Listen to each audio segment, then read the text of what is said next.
Order, please. Before we begin the day routine, the subject for this evening's late debate was submitted by the Honourable Member for Richmond.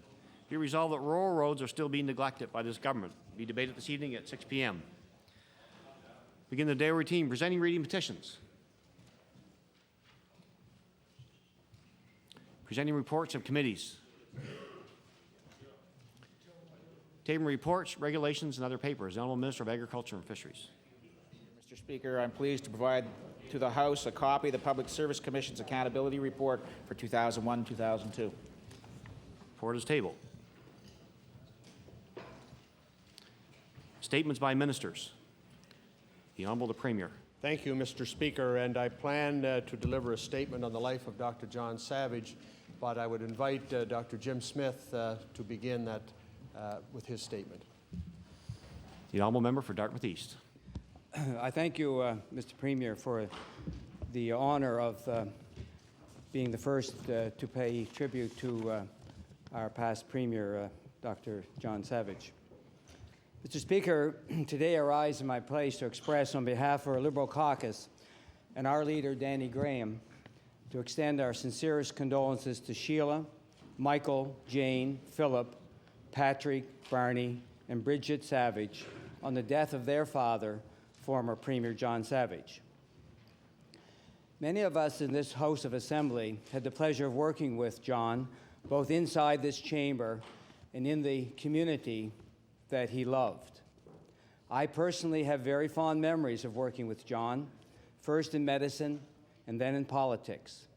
John brought his beliefs as a physician to his positions as Mayor of Dartmouth and Premier of Nova Scotia, the most prominent being that everyone was equal in his eyes. John exemplified a caring and a gentle strength that oftentimes went unnoticed. He, at all times, demanded the very best of himself and of all others. Whatever project he was involved with, whatever tough decisions John had to make, he handled the adversity and the challenge with dignity, honesty, and with grace. Our province today lost a true champion, a champion of literacy, a champion of modern community college system, a champion of daycare, a champion of a world-class emergency health system, a champion of a comprehensive public health system, a champion for a better Nova Scotia. John was a unique, one-of-a-kind individual. He will be missed by all of us here in this chamber. John will be missed by those in his community, people of this province, and countless citizens around the world. Today, Mr. Speaker, we pay our deepest respect to an individual who shared so much of himself with others. On behalf of our caucus, I'll ask that we have a moment of silence in memory of former Premier John Patrick Savage after other speakers who choose have spoken. Thank you, Mr. Speaker. Thank you. The Honourable the Premier. Mr. Speaker, today I rise in this House to pay tribute to the late Dr. John Savage. It goes without saying that John Savage's role in life depended on who you were. To many, John Savage was a doctor. To others, he was a community activist. To the people of Dartmouth, their mayor. The people of Dartmouth South, their MLA. To members of the Liberal Party, their leader. And to all Nova Scotians, their premier from 1993 to 1997. Regardless of his public role, the guiding principle of any job John Savage took on was to do what he felt was right. Since he came to Nova Scotia from his native Wales, John Savage gave far more to his fellow Nova Scotians and Canadians than he received in return. And when he left politics, he continued to be an active citizen of the world, offering his medical expertise to the people of Gambia and Russia. While most Nova Scotians will remember the public John Savage, it's important to remember the very private John Savage. Knowing John Savage and his many roles over the last 30 years, I know how much he valued his private life, his family. Let us never forget that John Savage was also a father, a grandfather, and a husband to his beloved wife, Margaret. Despite his prolonged fight with cancer, John Savage took care of his wife, Margaret, in her final months. Perhaps the most fitting end to Dr. Savage's life, putting others, in this instance his partner in life and his partner in love, above himself. In his Psalm of Life, Longfellow said, "Lives of great men all remind us we can make our lives sublime, and departing, leave behind us footprints on the sands of time." I can think of no better lesson we can draw from the life of Dr. John Savage. Thank you, Mr. Speaker. The Honourable Leader of the Official Opposition. Thank you very much, Mr. Speaker. On behalf of myself and on behalf of the members of my caucus, I would first like to begin by saying that we would very much like to associate ourselves with the remarks that were made first by Dr. Smith and then by the Premier. All of us understand that John Savage was a physician, a mayor, a Premier. People may not remember, but he was on the school board as well. He was a community activist, a person who sought every day to improve the life of people in his community. He worked, I can say, relentlessly. And I know that in my association with him over the years, it was always the case that I witnessed firsthand the way in which he dealt with people in a forthright, in a manner with great integrity. And I know that when he ran for mayor, I was his Ward 7 coordinator at that time, and it was largely a ceremonial position, Mr. Speaker, because he was at that time cruising to victory, as we would say, but it brought me in close contact with him on a fairly regular basis, and I grew to appreciate a person of tremendous strength, of tremendous faith, who always did what he thought was best for the community that he lived in and for this province. He was, as well, Mr. Speaker, a provider to the third world. And in his thoughts were always those in other countries who did not have the benefits that accrue to us in this society. I believe that he leaves behind a legacy of community service and will be sadly missed. Thank you. Thank you. I'd ask the House to rise now. We observe one moment of silence in memory of the late Dr. John Savage.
Thank you.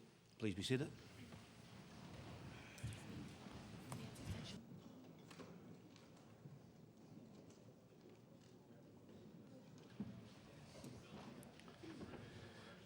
Any further statements by ministers? Government notice the motion. The Honourable the Premier.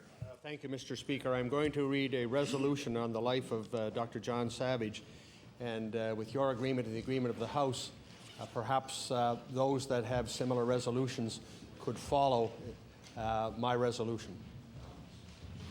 Mr. Speaker, I hereby give notice on a future day I shall move the adoption of the following resolution. Whereas for close to 40 years, John Savage served the people of Nova Scotia with distinction as a physician, a mayor, an MLA, and a premier. Whereas since emigrating from his native Wales, John Savage gave far more to his fellow Nova Scotians than he ever received in return. And whereas Dr. Savage's many contributions were recognized through his memberships in the Order of Nova Scotia and the Order of Canada, therefore be it resolved that all Nova Scotians pay tribute to the life and memory of Dr. John Savage, a great Nova Scotian and Canadian, and I seek waiver. Request for waiver, is it agreed? All those in favor say aye. Contrary-minded, nay. Motion is carried. The Honourable Leader of the Official Opposition. Thank you, Mr. Speaker. I hereby give notice that on a future day, I shall move the adoption of the following resolution. Whereas today Nova Scotia lost former Premier John Savage, and whereas John Savage, physician, mayor, premier, provider to the third world, carried on his many careers and his family life with warmth, resolve, and always with integrity. And whereas John Savage leaves behind a legacy of community service through his practice of medicine, in his political career, and in his community activism that few have attained. Therefore, be it resolved that this House express its deepest sorrow to the family and friends of John Savage, and know they find comfort in knowing he lived a full life, that he did not go gentle into that good night, but raged against the dying of the light. And I'd request waiver and passage of the debate. Request for waiver, is it agreed? All those in favor say aye. Contrary-minded, nay. Motion is carried. Any further government resolutions? The Honourable Minister of Justice. Mr. Speaker, I hereby give notice that on a future day I shall move the adoption of the following resolution. Whereas this is National Police Week across North America, and whereas police forces across Nova Scotia are holding public events to highlight their contribution to our justice system, such as the Police Expo here in Metro and similar events in Bridgewater, Westville, and Cape Breton. And whereas the men and women in law enforcement unceasingly provide a vital public service, therefore be it resolved that this House show its respect and admiration for police officers who serve our communities throughout Nova Scotia. Mr. Speaker, I request waiver of notice. Request for waiver, is it agreed? All those in favor say aye. Contrary-minded, nay. Motion is carried. The Honourable Minister of Health. Thank you, Mr. Speaker. Mr. Speaker, I hereby give notice that on a future day I shall move the adoption of the following resolution. Whereas people who go beyond the call of duty in demonstrating leadership are what makes a strong healthcare system in Nova Scotia. Whereas Father John Graham is the winner of the Donald Ferguson Health Leadership Award for his commitment and service to addiction services in Cape Breton as a lecturer, counselor, and spiritual advisor. Whereas Mary Beth LeBlanc is the winner of the Healthcare Provider of the Year Award for her commitment to improving the overall health of the community as manager of the district's 4 youth health centres, district coordinator for the Nova Scotia Telehealth Network, and the many other projects she has helped to initiate. Therefore, be it resolved that the members of this House congratulate these winners of the Cape Breton District Health Authority Health Awards and thank them for their compassionate contribution to the health and well-being of the Nova Scotians they serve. Mr. Speaker, I request waiver of notice. Request for waiver, is it agreed? All those in favor say aye. Contrary-minded, nay. Motion is carried. The Honourable Minister of Agriculture and Fisheries. Thank you, Mr. Speaker. Mr. Speaker, I hereby give notice on a future day I shall move the adoption of the following resolution. Whereas the Nova Scotia Institute of Agrologists is a provincially legislated authority that monitors the credentials of professionals working in the province's agri-food industry, and whereas the Nova Scotia Institute of Agrologists was established in 1953 and marked its 50th anniversary on May 7th and 8th at the Nova Scotia Agricultural College, and whereas a wall of honour is being unveiled in Cumming Hall at the Nova Scotia Agricultural College to recognize the many distinguished individuals of the Institute for their dedication, hard work, and valuable contributions to the agricultural industry. Therefore, be it resolved that all members of this House recognize the Nova Scotia Institute of Agrologists on its 50th anniversary. And I would ask for waiver. Request for waiver, is it agreed? All those in favor say aye. Contrary-minded, nay. Motion is carried. The Honourable Minister of Natural Resources. Thank you, Mr. Speaker. Mr. Speaker, I hereby give notice on a future day I shall move the adoption of the following resolution. Whereas Hugh Erskine, Chairman and CEO of MacTerra Limited, will be inducted into the Junior Achievement Nova Scotia Business Hall of Fame in recognition of his commitment to the growth of rural Nova Scotia, and whereas, beginning as a lumberjack, Mr. Erskine now owns and operates Nova Scotia's largest sawmill and is recognized as a true innovator who ensured MacTerra was the first Nova Scotia sawmill to offer a sustainable forest management program aimed at helping small woodlot owners responsibly care for their land. And whereas through the corporate annual scholarship program, Mr. Erskine has generously donated $140,000 to over 60 students pursuing post-secondary education, and in 2000 he facilitated the construction of the largest wooden playground in the province. Therefore, be it resolved that the members of this House congratulate Hugh Erskine on his induction into the Junior Achievement Nova Scotia Business Hall of Fame and thank him for his tireless commitment to our province. And Mr. Speaker, I request waiver of notice and passage without debate. Request for waivers is agreed. All those in favor say aye. Counterminded, nay. Motion is carried. The honourable member for Eastern Shore on an introduction. Yes, thank you, Mr. Speaker. Mr. Speaker, before I introduce our guest, I would like, on the behalf of the people of the Eastern Shore, pass along our regrets to the Liberal caucus and especially the family members of the past Premier John Savage. Today in our Eastern Gallery, I'm pleased to introduce 24 students of the Eastern Shore District High.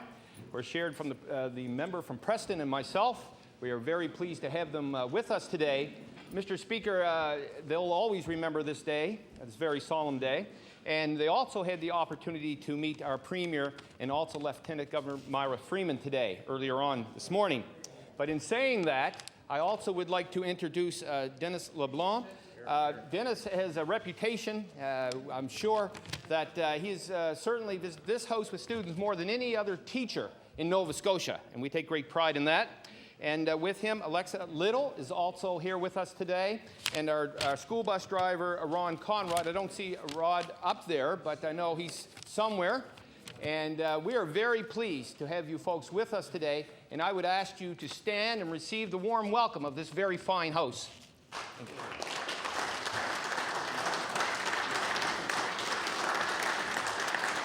Thank you for that. We certainly welcome our guests to the gallery today and hope they enjoy the proceedings. Introduction to bills. The Honourable Minister of Education. Mr. Speaker, I beg leave to introduce a bill entitled An Act to Amend Chapter 5 of the Acts of 1995-96, the Cosmetology Act.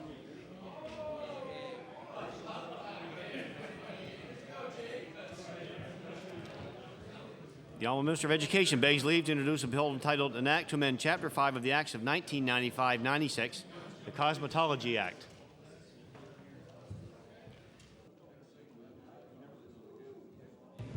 Bill number 52, an act to amend Chapter 5 of the Acts of 1995-96, the Cosmetology Act. Order this bill be read a second time at a future date. The honourable member for Queens.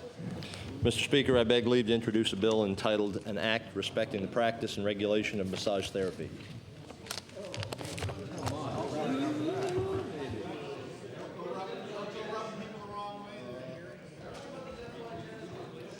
The honourable member begs leave to introduce a bill entitled An Act Respecting the Practice and Regulation of Massage Therapy.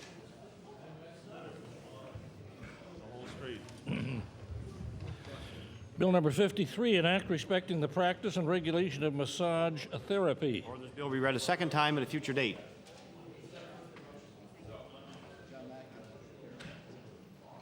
Notice of motion. The honourable member for Hants East. Thank you, Mr. Speaker. I hereby give notice that on a future day I shall move the adoption of the following resolution. Whereas the machinery and workings of our federal government are often a mystery to many people, and whereas Forum for Young Canadians brings students from across Canada each year to the nation's capital to be introduced to government institutions such as the House of Commons, the Senate, and the Supreme Court, among other important and interesting governmental processes. And whereas Mr. Luke McCullen of Knoll Shore and Miss Ilona Corbin of Upper Rawdon, honor students with distinction at Hants North Rural High, were accepted by Forums for Young Canadians to travel to Ottawa last March to see how government works. Therefore, be resolved that this House of Assembly commends students like Luke McCullen and Ilona Corbin of Hants North Rural High School for being chosen by the Forum for Young Canadians to visit the federal seat of government in Ottawa. Mr. Speaker, I request waiver notice and passage without debate. Request for waivers is agreed. All those in favour say aye. Counterminded, nay. Motion is carried. The honourable member for Cape Breton South. Mr. Speaker, I hereby give notice on a future day to move the adoption of the following resolution. Whereas the Nova Scotia Schools Athletic Federation High School Cheerleading Championships were held at Auburn Drive High School in Cole Harbour, and whereas after a year of dedicated training, the Sydney Academy Wildcats competed in the competition after placing third in the Highland Region Championships to qualify, and whereas after competing against 11 teams from across the province, the Sydney Academy Wildcats won the competition, taking home the provincial championships for the first time since 1985. Therefore, be it resolved, members of this legislature acknowledge the hard work and dedication it takes to succeed at this level in cheerleading and congratulate the Sydney Academy Wildcats for a job well done. And I would ask for waiver, Mr. Speaker. Waiver is agreed. All those in favor say aye. Counterminded, nay. Motion is carried. Order, please. The honourable member for Shelburne. Thank you, Mr. Speaker. Mr. Speaker, I hereby give notice that on a future day I shall move the adoption of the following resolution. Whereas the federal government has added further insult to injury when it shut down debate on changes to the National Firearm Registry, and whereas this unprecedented move by the Senate to split the Commons bill is even opposed by members of the federal government's own party, and whereas this country's Auditor General has found that Parliament has been kept in the dark about the ballooning costs of this billion-dollar debacle, therefore, be resolved that the members of this House join me in condemning the federal government's secretive action that infringe on the democratic rights of members of the Parliament and all Canadians. And, Mr. Speaker, I request waiver. Request for waiver, is it agreed? All those in favor say aye. Counterminded, nay. Motion is carried. The honourable member for Cape Breton Centre. Thank you, Mr. Speaker. I hereby give notice on a future day I shall move the adoption of the following resolution. Whereas several students from New Waterford, Cape Breton were among the 700 students from across the province recently participating in a regional French language speech competition, and whereas this annual event, Concours d'Oratoire 2003, is sponsored by the Canadian Parents for French and was held at Mount St. Vincent University, and whereas Melissa Com, a grade 6 student at Greenfield Elementary, tied for first place, and Joanna Gallant, also a grade 6 student at Greenfield Elementary School, placed second, and Caitlin Gardner, a grade 6 student from St. Agnes Elementary, placed fourth. Therefore, be it resolved that the members of this House congratulate Melissa Com and Joanna Gallant of Greenfield Elementary School and Caitlin Gardner from St. Agnes for their sterling performance in the Concours d'Oratoire 2003. I seek waiver, Mr. Speaker. Question for waiver, is it agreed? Order. There was I believe there's a request for the member to read the whole thing in French. There was a request for waiver, is it agreed? All those in favor say aye. Counterminded, nay. The motion is carried. The honourable member for Dartmouth East. Mr. Speaker, I hereby give notice that on a future day I shall move the adoption of the following resolution. Whereas Jeff Engelhut of Dartmouth East has won 6 provincial track and cross-country titles in the past 2 years, and has as well placed second at the Nationals in the 1,500-meter event. And whereas Jeff won the high school mile at the Maine Middle Distance Festival last summer, missing the event's record time by only 1/100th of a second. And whereas in the fall, Jeff will be joining the running team at Dartmouth College, an Ivy League school in New Hampshire. Therefore, be it resolved that all members of the House congratulate Jeff on his athletic achievements and wish him well in his future endeavors, including his last high school provincial meet on June the 6th and 7th this year, where he will attempt to break the provincial 1,500-meter record, a record set in 1976 by his father, Robert Engelhut. And Mr. Speaker, I ask for a waiver of notice and passage without debate. Request for waiver, is it agreed? All those in favor say aye. Counterminded, nay. Motion is carried. The honourable member for Sackville Beaverbank. Thank you, Mr. Speaker. I hereby give notice that on a future day I shall move the adoption of the following resolution. Whereas the 50th wedding anniversary is a significant landmark for a couple, and Fred and Betty McCachran of Lower Sackville are celebrating this momentous anniversary on May 16, 2003. Order, please. Order, please. The honourable member for Sackville Beaverbank. Thank you, Mr. Speaker. And whereas their long marriage has produced 5 daughters, 10 grandchildren, and 5 great-grandchildren, and whereas Mr. McCachran also served faithfully at Province House as head commissioner from 1991 until January of 2000, therefore be it resolved that all members of this House send our congratulations to Fred and Betty McCachran on reaching the milestone anniversary of 50 and wish them many more happy years together. Mr. Speaker, I request waiver of notice and passage without debate. Request for waiver, is it agreed? All those in favor say aye. Counterminded, nay. Motion is carried. The honourable member for Timberley Prospect. Thank you. I hereby give notice on a future day I shall move the adoption of the following resolution. Whereas a recent survey of 1999 Maritime University graduates by the Maritime Province's Higher Education Commission concluded that, quote, a university degree continues to be a wise investment, end of quote. Whereas the survey also noted that, quote, compared to the class of '96, we've seen significant changes in student debt. The average amount borrowed is up 30%, and the proportion of graduates who borrowed $30,000 or more has more than doubled, end of quote. Whereas the driving force behind the Maclean's Guide to Canadian Universities, Anne Dowsett Johnson, noted that Nova Scotia has the highest undergraduate tuition rates in Canada, and that the struggle of the haves and the have-nots will become the no's and the no-nots. Therefore, be it resolved that the Ham government recognize that, quote, a university degree continues to be a wise investment, end of quote, and then take meaningful measures to lessen student debt and prevent the erosion of post-secondary infrastructure. Notice table. The honourable member for Victoria. Thank you, Mr. Speaker. Mr. Speaker, I hereby give notice that on a future day I shall move the adoption of the following resolution.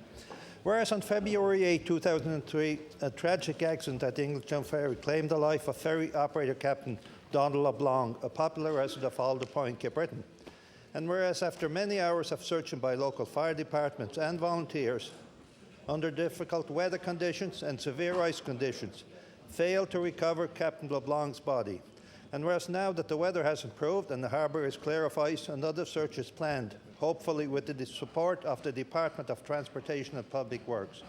Therefore, be it resolved that in the opinion of all members of this House that the government provide the necessary assistance in an attempt to recover the body of Captain Donald LeBlanc and hopefully bring closure for the LeBlanc family. Mr. Speaker, I ask for waiver and passage without debate. Question. Order, please. The Honourable Minister of Transportation and Public Works.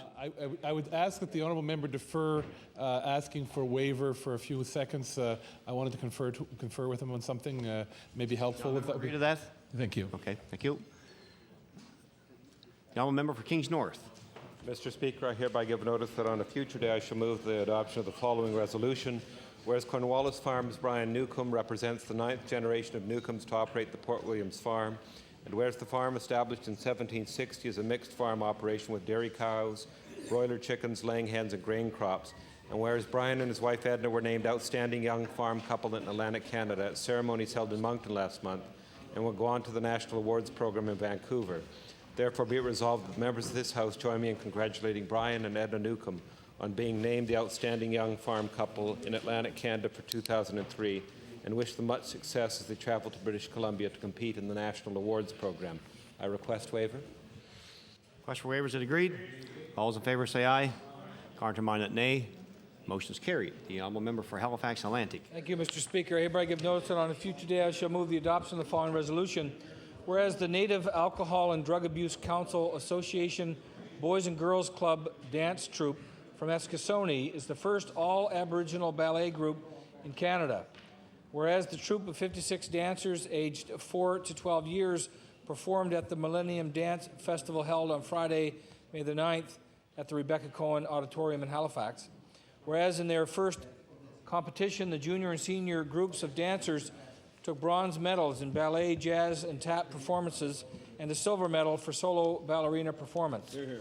Therefore, be it resolved that members of this House congratulate the entire Native Alcohol and Drug Abuse Council Association dance troupe, Donna Prosper, organizer, Susan Gallup, dance teacher, the Eskasoni Band Council, and all the parents and supporters for their dedication and commitment to the performing arts, and I would seek waiver of notice. Request for waiver is agreed. All those in favour say aye. Countermanded nay. Motion is carried. The honourable member for Victoria on the therefore be resolved of his resolution again, please, for the appreciation of the House. Thank you, Mr. Speaker. Therefore, be it resolved that it is the opinion of all members of this House that the government consider providing the necessary assistance in an attempt to recover the body of Captain Donald LeBlanc and hopefully bring closure for the LeBlanc family. Mr. Speaker, I ask for waiver and passage without Request for waiver is debate. agreed. All those in favour say aye. Countermanded nay. Motion is carried. The honourable member for Cape Breton Nova.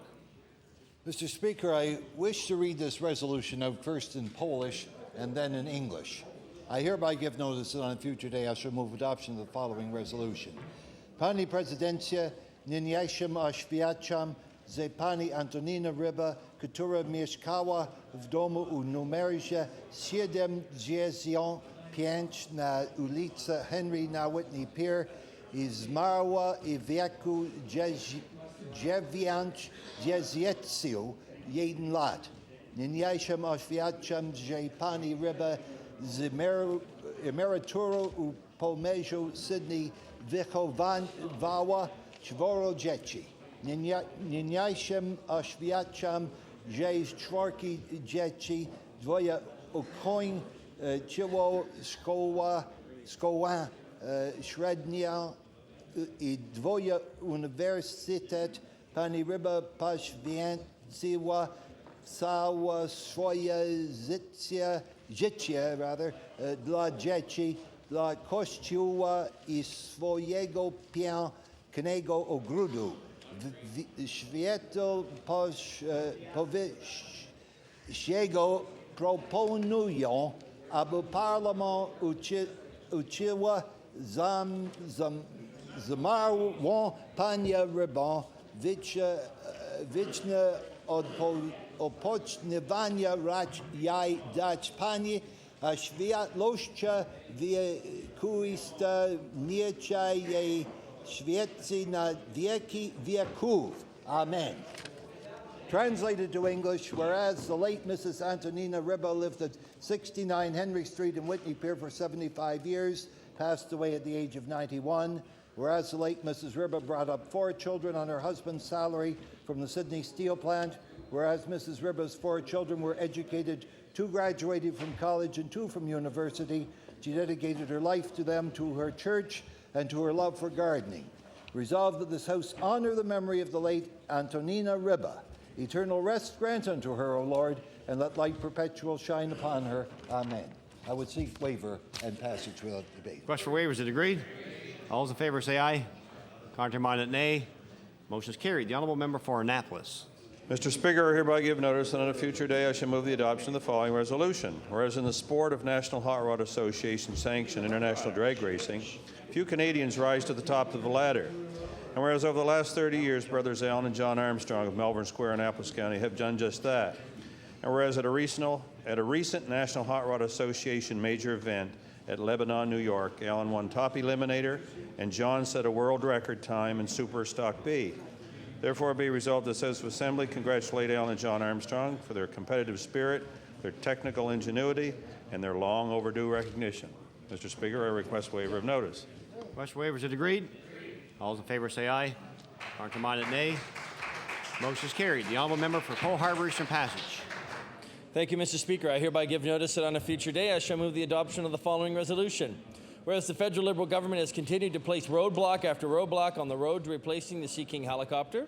Whereas the most recent concern came from former commander of 12 Wing Shearwater, Colonel Brian Aikett, in a paper written for the Canadian Forces College in 2002.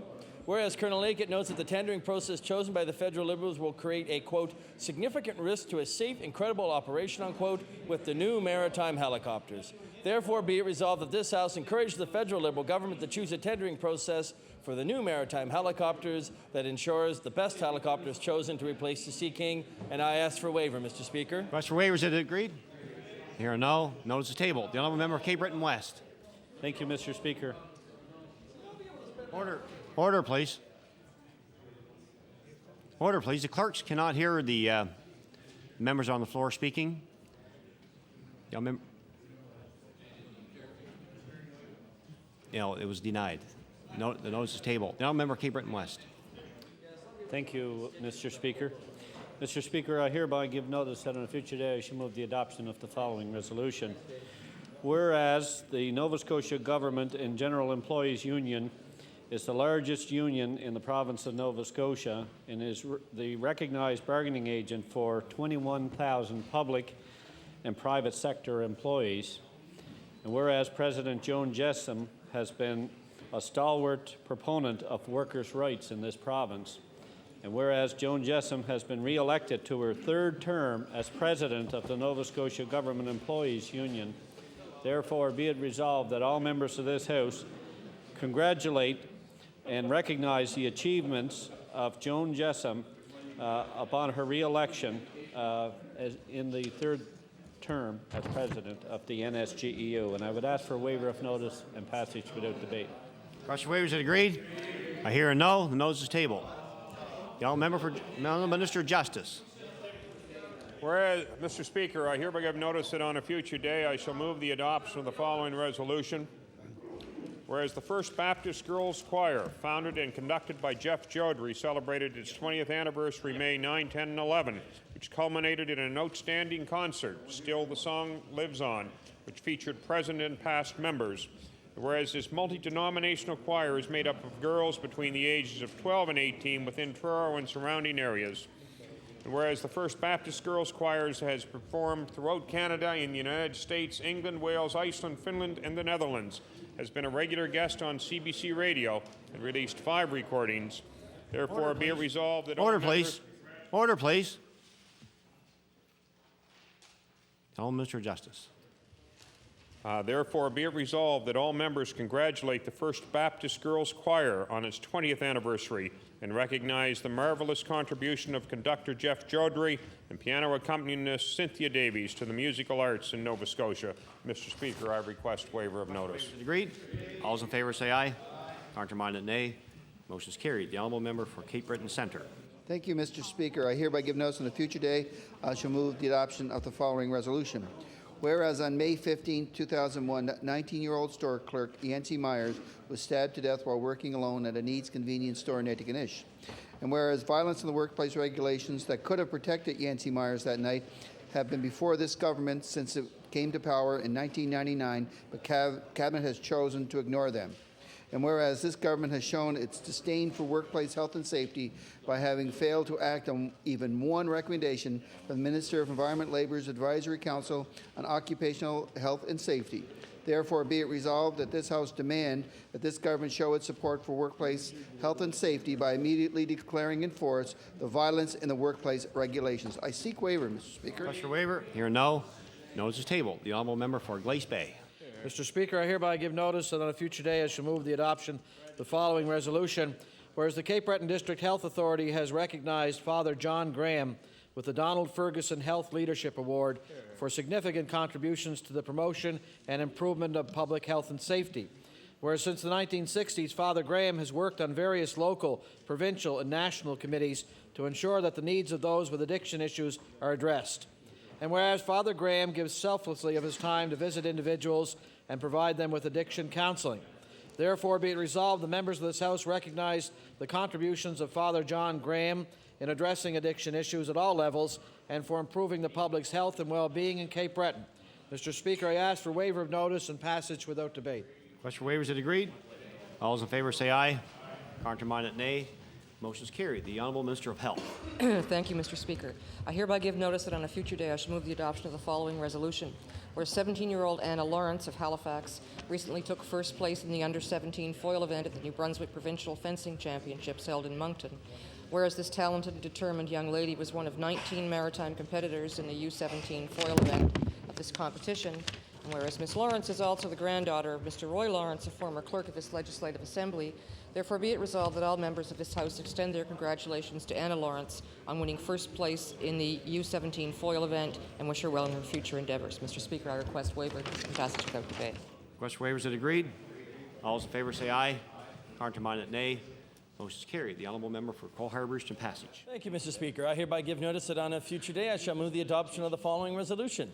Whereas Local 56 of the United Association of Journeymen and Apprentices of the Plumbing and Pipe Fitting Industry of the United States and Canada has planned, constructed, and opened a state-of-the-art trades training facility in the Woodside Industrial Park. Whereas members of Local 56 funded this outstanding facility entirely from membership dues without any public financing whatsoever. And whereas Local 56 secured the support of many industries through the donation of equipment.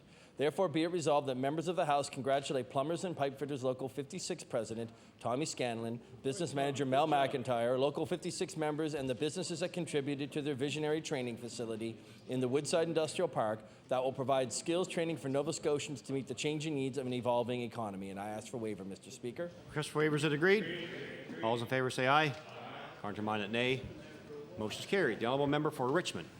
Thank you, Mr. Speaker. Speaker, I hereby give notice on a future day I shall move the adoption of the following resolution.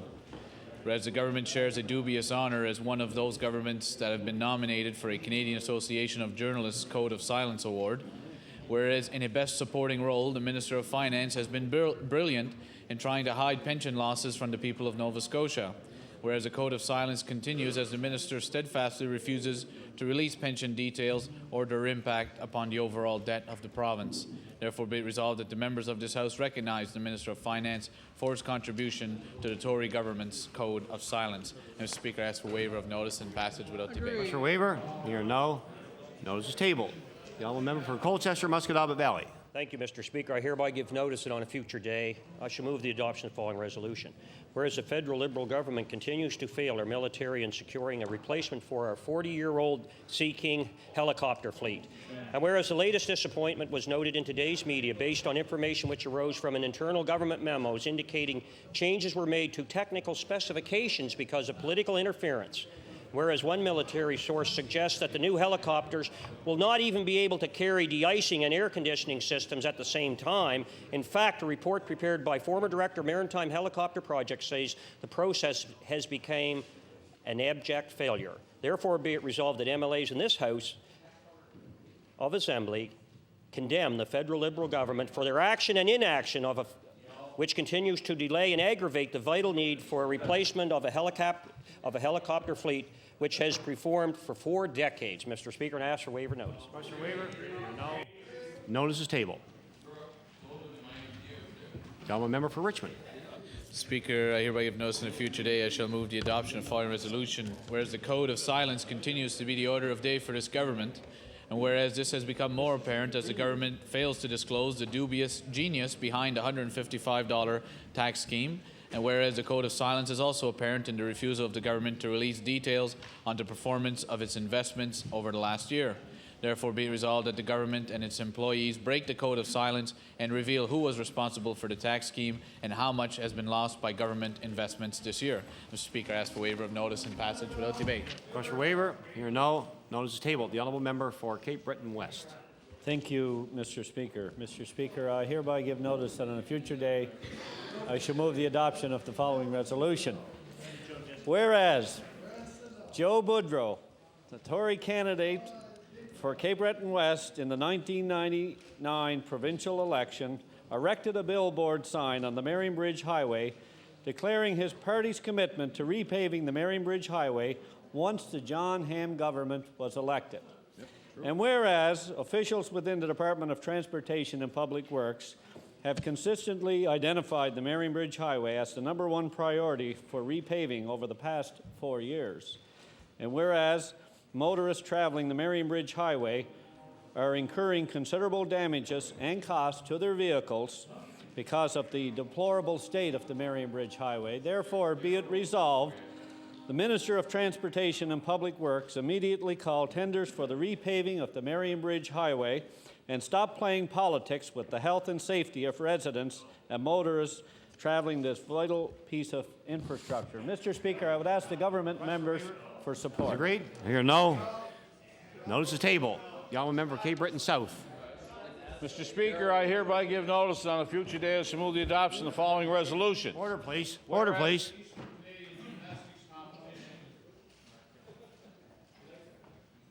The honourable member for Cape Breton South has the floor. Thank you. Mr. Speaker, I hereby give notice on a future day I shall move the adoption of the following resolution.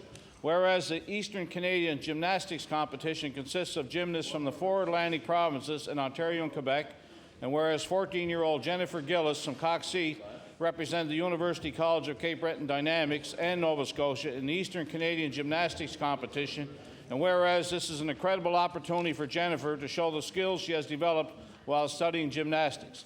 Therefore, be it resolved, the members of this legislature acknowledge the hard work and dedication it takes to succeed at this level and wish Mrs. Gillis every success in her gymnastics career, and I would ask for waiver, Mr. Speaker. For waiver, is it agreed? All those in favour say aye. Counterminded nay. Motion is carried. Orders of the day, all questions put by members. Question period. Oh, sorry, the honourable government House Leader. With the concurrence of the House, can we revert back to the order of business, introduction of bills? Agreed? Agreed. Introduction of bills. The honourable member for Pictou East. Thank you, Mr. Speaker. I beg leave to table a bill entitled An Act to Amend Chapter 71 of the Acts of 1978, an act to incorporate the Licensed Embalmers and Funeral Directors Association. Dead issue, but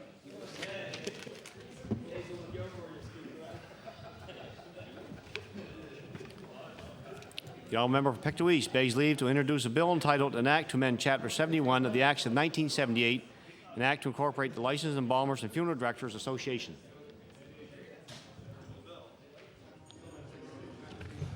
Bill number 54, an act to amend Chapter 71 of the Acts of 1978, an act to incorporate the Licensed Embalmers and Funeral Directors Association. Order this bill be read a second time at a future date.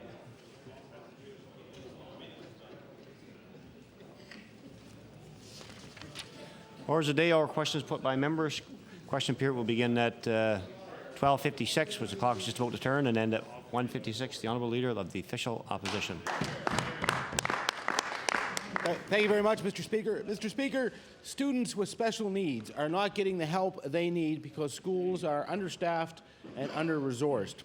Parents, teachers, and community groups came to the House today to tell this government that it has failed the children of this province, Mr. Speaker, and I would like to table a copy of the report card showing 3 Fs and a D to the government. The special needs advocacy groups have criticized the Department of Education for stalling, for refusing to talk to them in any real way, for poor funding, and for misleading the public.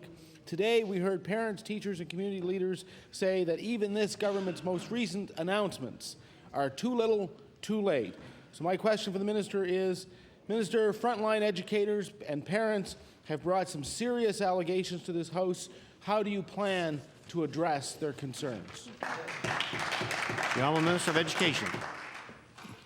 Thank you very much, Mr. Speaker, and we will continue and have been working with and will continue to work with all of those involved, parents, teachers, and in developing programs to deal with students with special needs. We have made considerable resource commitments and will continue to work toward addressing these concerns. The Honourable Leader of the Official Opposition on your first supplementary. Mr. Speaker, what the report card does is highlight a record of failure by this government. The government fails to realize that what is at stake here are lives. Mr. Speaker, Mary McCully has an 11-year-old son who needs the help of this minister. His public school couldn't give him the help he needed because they just didn't have the resources. About 4 months ago, his mother sent him to Thomas Aquinas. She says that he's seen a complete turnaround. He's learning, he's reading at a grade 7 level, and he's happier. The problem is that the school is expensive, and the Minister of Education refuses to help. The mother is now looking at selling her house to afford next year's tuition. My question for the minister is this. Minister, parents like Mary McCully are being driven into poverty to pay for supports that should be provided by your department. How are you going to help her? Minister of Education. Thank you, Mr. Speaker. And Mr. Speaker, as I indicated in the previous question, we are adding considerable resources to the public school system. We'll be spending $17 million over 3 years to address concerns. There were 34 recommendations made by the group, and we're acting on all of those 34 recommendations, Mr. Speaker. The Honourable Leader of the Official Opposition on your final supplementary. Mr. Speaker, the Minister and the Department of Education have abandoned their responsibility to the CIRC. Students with special needs are not getting the help they need, and that is simply, Mr. Speaker, the reality. If they had that help, Mary McCully would not be considering selling her house to ensure her son had a better future. Parents, teachers came here today to ask for your full support. They've had enough of half measures. So my question for the minister is this: what will it take for you to fully implement the Special Education Implementation Review Committee report? The Honourable Minister of Education. Mr. Speaker, we are working toward implementation of the report, and we are committing resources to the implementation of that report. We are adding 60 resource teachers this year in order to address these concerns. And that, Mr. Speaker, we will continue to do as we move forward. The honourable member for Glace Bay. Mr. Speaker, my question is for the Minister of Education. Mr. Speaker, in April of this year, the Minister of Education attended a meeting with the stakeholders who developed the Special Education Implementation Review Committee, which was completed in June of 2001 and released in September of the same year. The report was then given to the former Minister of Education, and she set a date to release a response to the public. Mr. Speaker, the former minister promised to have a response to the report in the fall of 2002.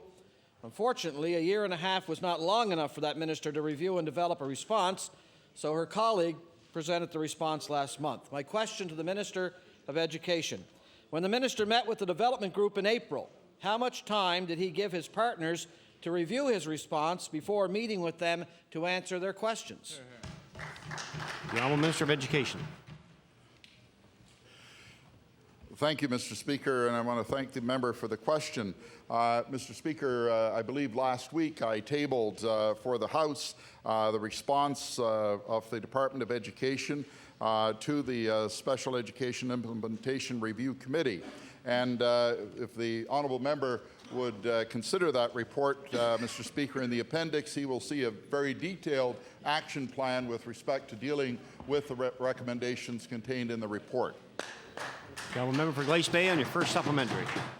Thank you, Mr. Speaker. I'll answer my own question. He handed his 6 partners one copy of his response before meeting with them for only 15 minutes. That's the reason they had to hold a press conference today, Mr. Speaker. Now, I don't want to say sneaky, but it appears to be at least crafty, Mr. Speaker, at least crafty.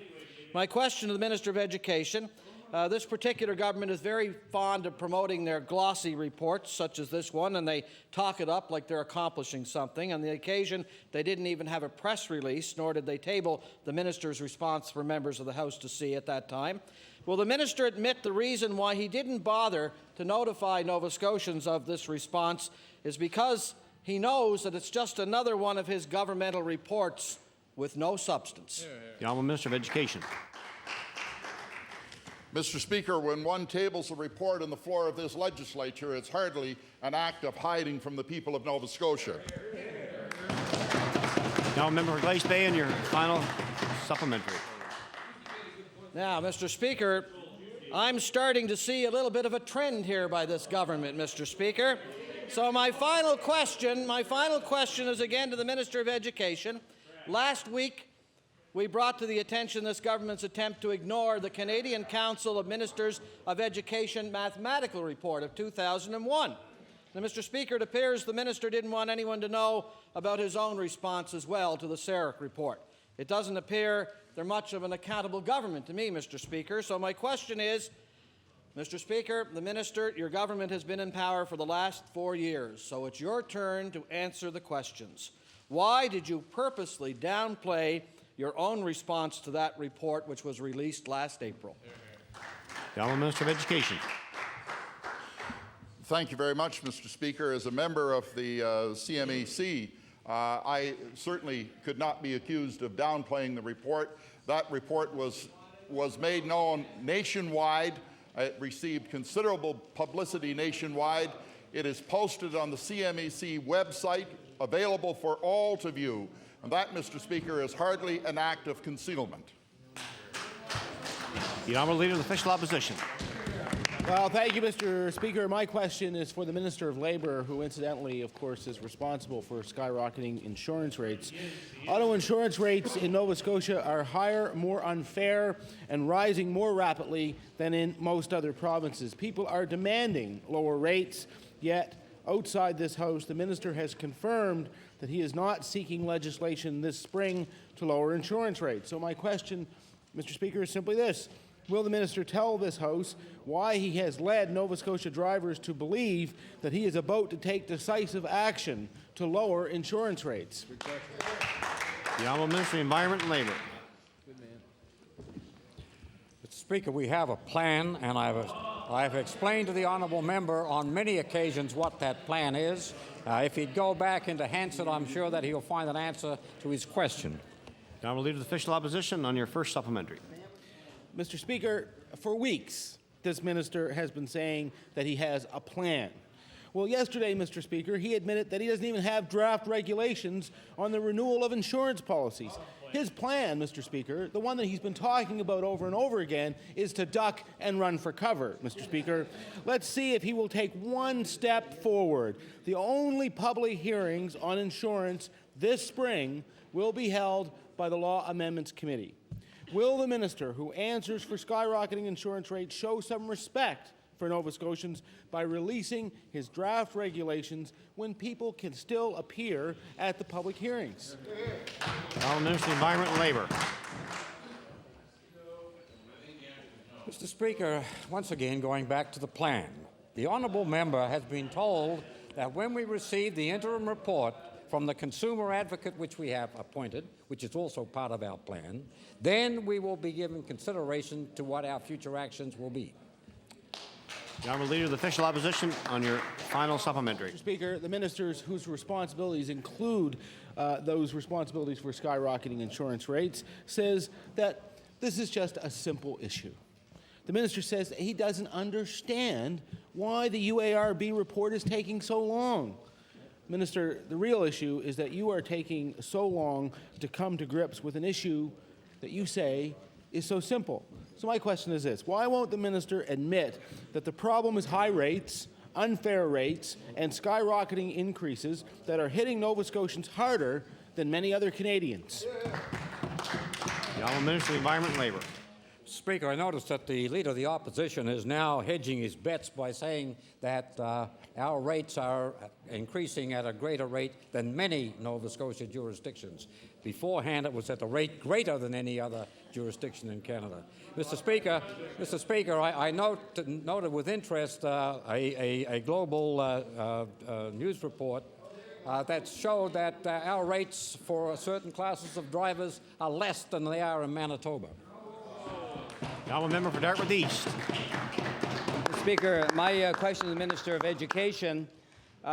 As you're aware already, the Minister of Education released his response to Special Education Implementation Review Committee completed in June of 2001.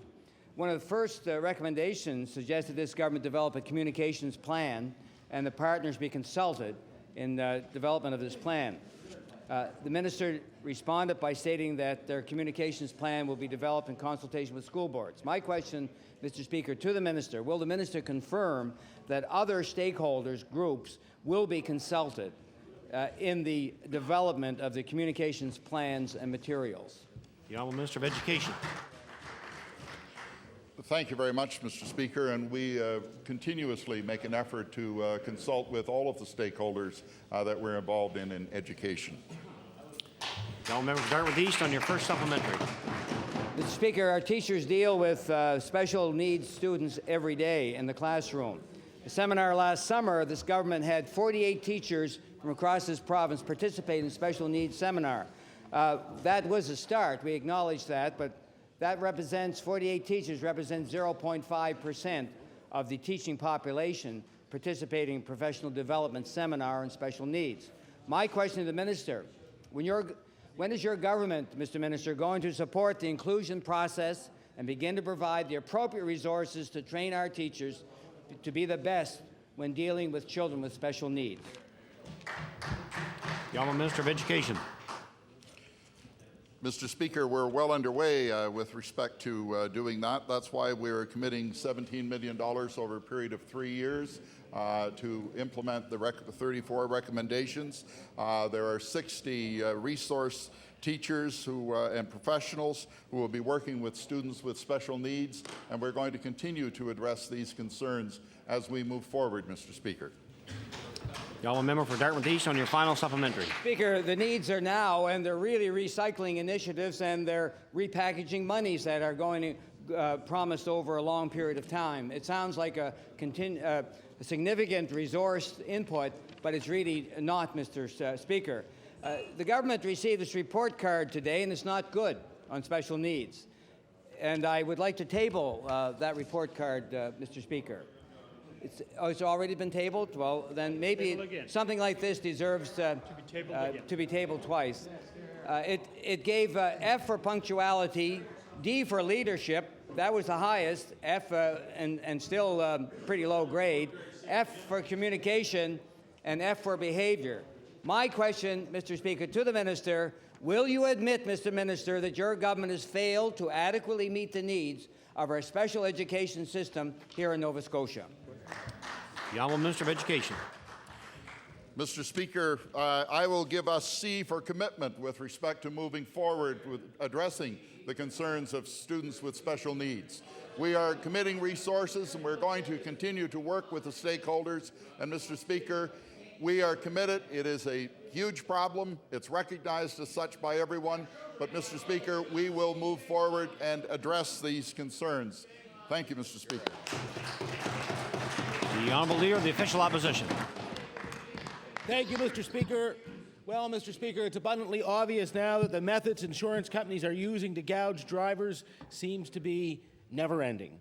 Gordon Barnes is here today because his insurance company told him they won't renew his 1990 Toyota Tercel because they say it's too old, even though, Mr. Speaker, that it satisfies the inspection requirements of the government.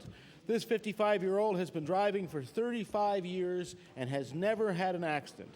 None of that seems to matter, though, because he's being pushed into the Facility Association just because his car is a 1990. The minister responsible for auto insurance refuses to address how he's going to deal with loopholes like this. So my question is, Minister, how are you going to keep insurance companies from pushing good drivers into the Facility Association? Honourable Minister of Environment and Labour.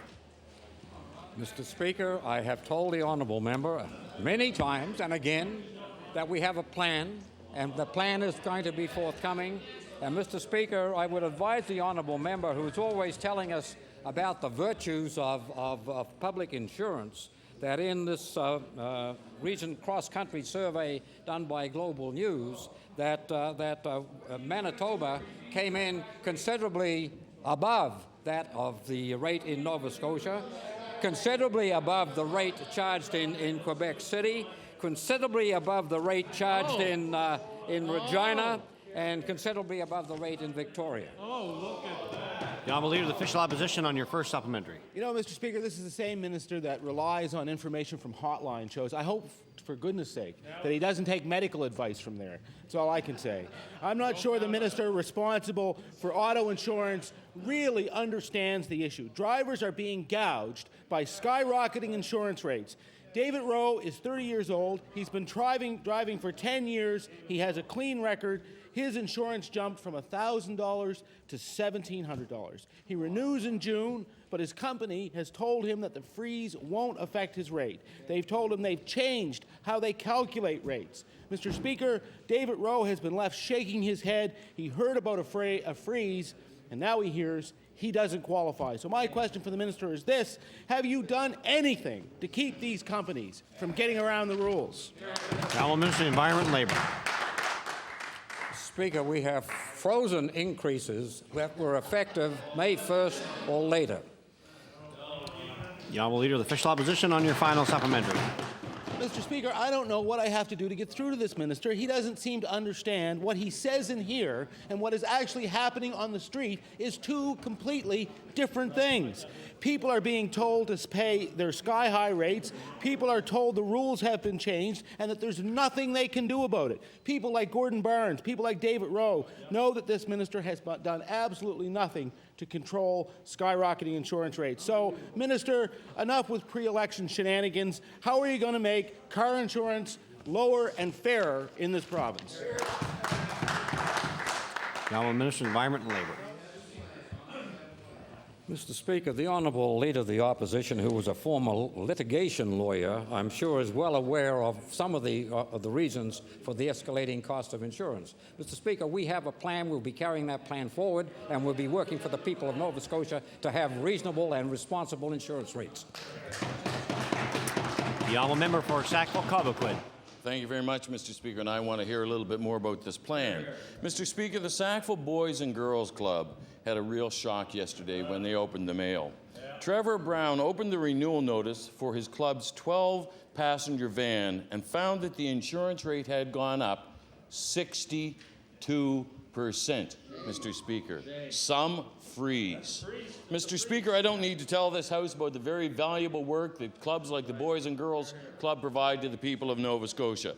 That van is used by Mr. Brown to transport 42 children to after-school programs. So through you, Mr. Speaker, to the minister responsible for insurance in this province, I ask the minister, why hasn't he done anything to keep insurance rates for groups like the Sackville Boys and Girls Club from going sky high? The Honourable Minister of Environment and Labour. Mr. Speaker, I was aware of the problem with the Boys and Girls Club in Sackville, and I understand that my staff was speaking to some of the people out there this morning. The Honourable Member Sackville-Cobequid on your first supplementary. Well, thank you, Mr. Speaker, and I'm glad that they're speaking to them, Mr. Speaker. Well, I'm speaking with the minister here today. Mr. Speaker, the truth is that the minister's rate freeze isn't working.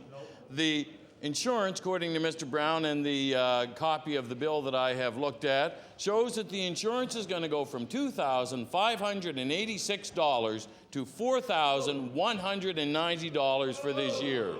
Now, Mr. Speaker, that club can't raise the costs, that kind of money, Mr. Speaker, because it can't raise the cost of the programs because they're mainly dealing with families who are on low income or single parent families, Mr. Speaker. Yet the club has approximately 1 week to come up with over $4,000. I asked the minister responsible for car insurance, why did you wait so long and why have you done so little about skyrocketing insurance rates? The Honourable Minister of Environment and Labour. Mr. Speaker, we didn't wait so long. Approximately 18 months ago, we went to the Utility and Review Board to have a review done on the rates charged by insurance companies in the province of Nova Scotia, auto insurance rates. So, Mr. Speaker, we've been privy to this particular problem for 18 months, and Mr. Speaker, we are still awaiting the report from the UARB, and Mr. Speaker, we do have a plan, and we are moving forward on our plan. The Honourable Member Sackville-Cobequid on your final supplementary. Thank you very much, Mr. Speaker. And of course, the government is privy, or they are familiar with the issue because we prodded the government who originally had refused to send it to the UARB. But, Mr. Speaker, they've known about this problem for 18 months, and we still have no satisfactory answers coming from the government. Mr. Speaker, the Sackville Boys and Girls Club is but one of the 22,000 individuals and organizations in this province that have been dumped into facility association. Facility association rates are set to increase up to approximately 50% more this year alone. Yet the government has done absolutely zero about that issue. Mr. Speaker, this minister and this premier allowed the crisis around auto insurance to grow for more than a year, 18 months to be exact.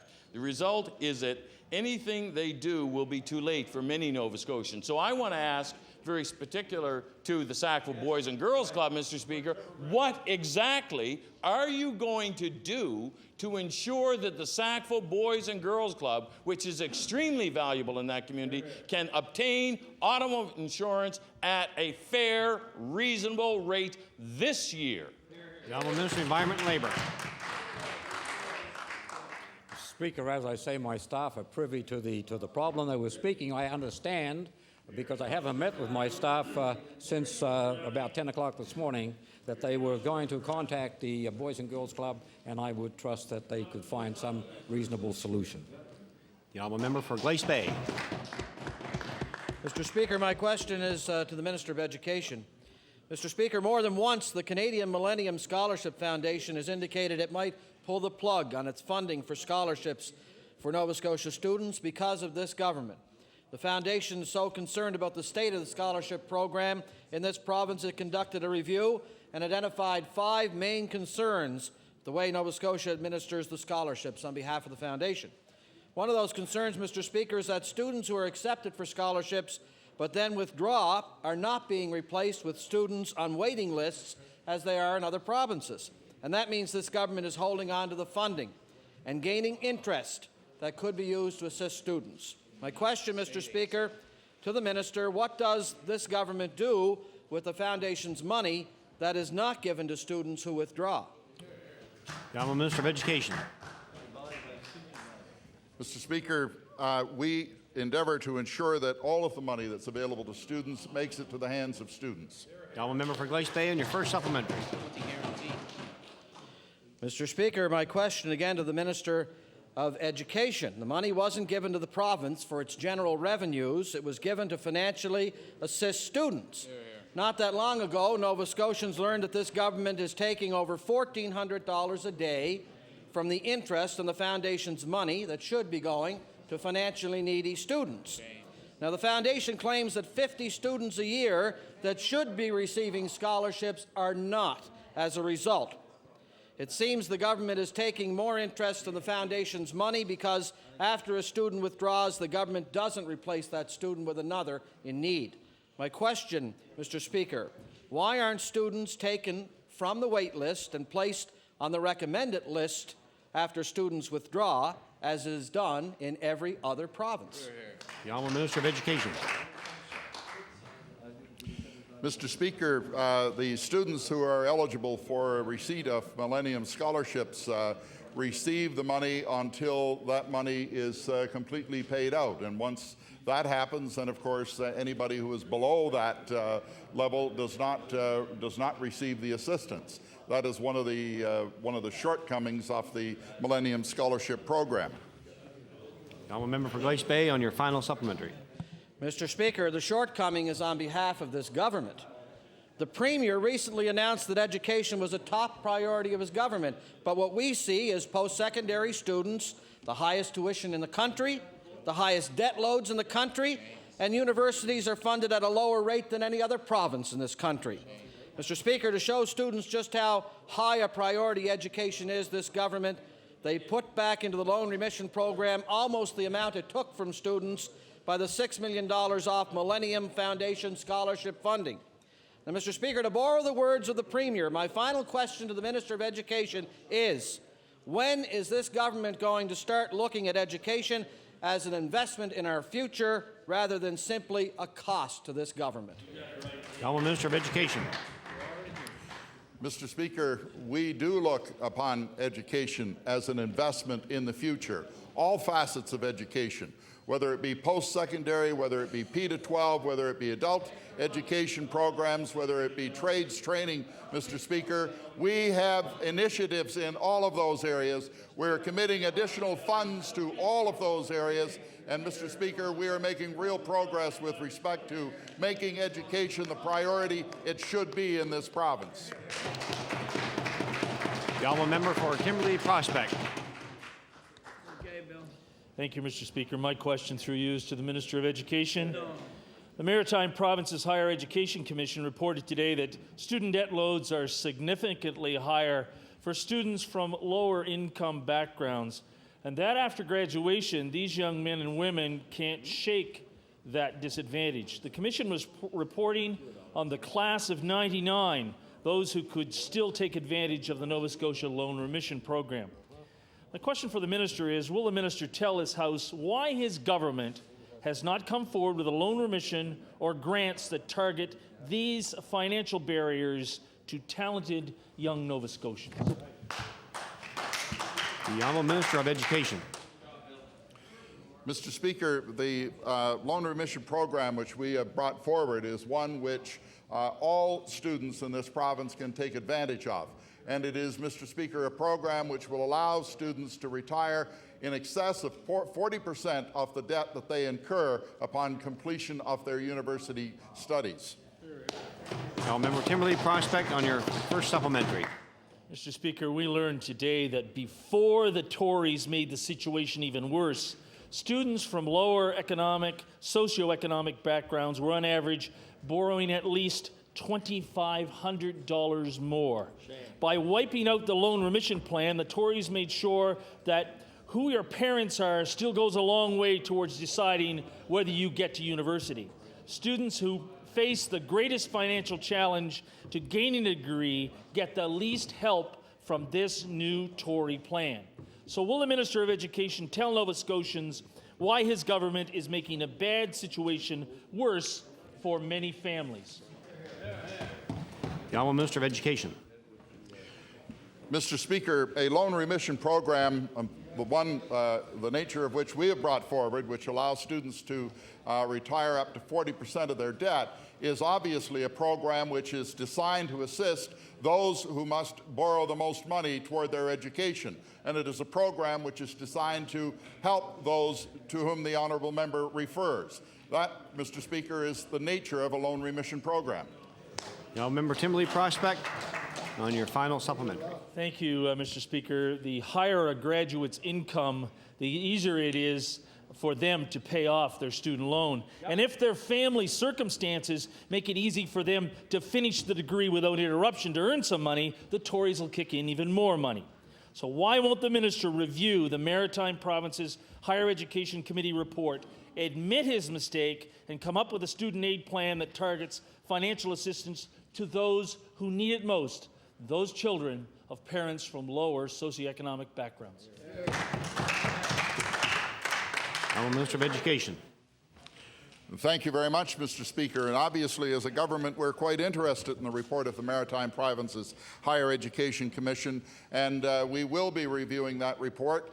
Our loan remission program, Mr. Speaker, is one which is designed so that it can be added to as resources become available, and we will be reviewing the report. And, Mr. Speaker, we're committed to assisting all students at university. We're committed to restoring funding to universities, and that, Mr. Speaker, is a priority of this government. The honourable member from Timberley Prospect. Thank you, Mr. Speaker. Earlier this session, I asked the Education Minister to tell us how many new teachers, check that adjective out, new teachers will be in classrooms this fall. He refused to answer. All this minister did was put off the question by raising the red herring accusation about the previous Liberal administration. Well, Mr. Speaker, the record of both the old Liberal government and the present Tory government stink like rotten herring when it comes to teacher numbers. Order, please. Order, please. Order, please. It's unparliamentary to ask the member Timberley Prospect to withdraw that, please. Maybe cod. Try cod. Order, please. Mr. Speaker, the record of these governments smell. The honourable member would retract that statement, please. I ask you to retract that, please. I'll retract the herring. I'll member retract Timberley the Prospect cod. has the floor. Mr. Minister, give Nova Scotians a straight answer. Will there be more new, hear that adjective, will there be more new teachers in our classroom this September as compared to now? Yes or no? The honourable Minister of Education. Thank you very much, Mr. Speaker. And in 1993-94, Mr. Speaker, there were 163,890 students in this province in P to 12.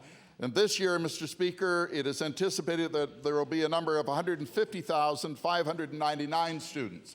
So, Mr. Speaker, I ask the honourable gentleman, what is an appropriate ratio of teachers to students, Mr. Speaker? Is it a ratio of student to teacher of 16? Does he want a ratio of 10 to 1? Does he want a ratio of 5 to 1? Does he want a ratio of 1 to 1, Mr. Speaker? What ratio does he want? Now, member Timberley Prospect, on your first supplementary. Well, Mr. Speaker, I don't need a lesson in ratio and proportion, but I have some math homework for this education minister. So here's the formula. Take the total funded teacher positions this year, subtract the number of retirements and resignations, add the number of replacements and new positions, and voila, you have the number of teaching positions funded for the upcoming year. Can I have that homework tomorrow on my desk, Mr. Minister? The Honourable Minister of Education.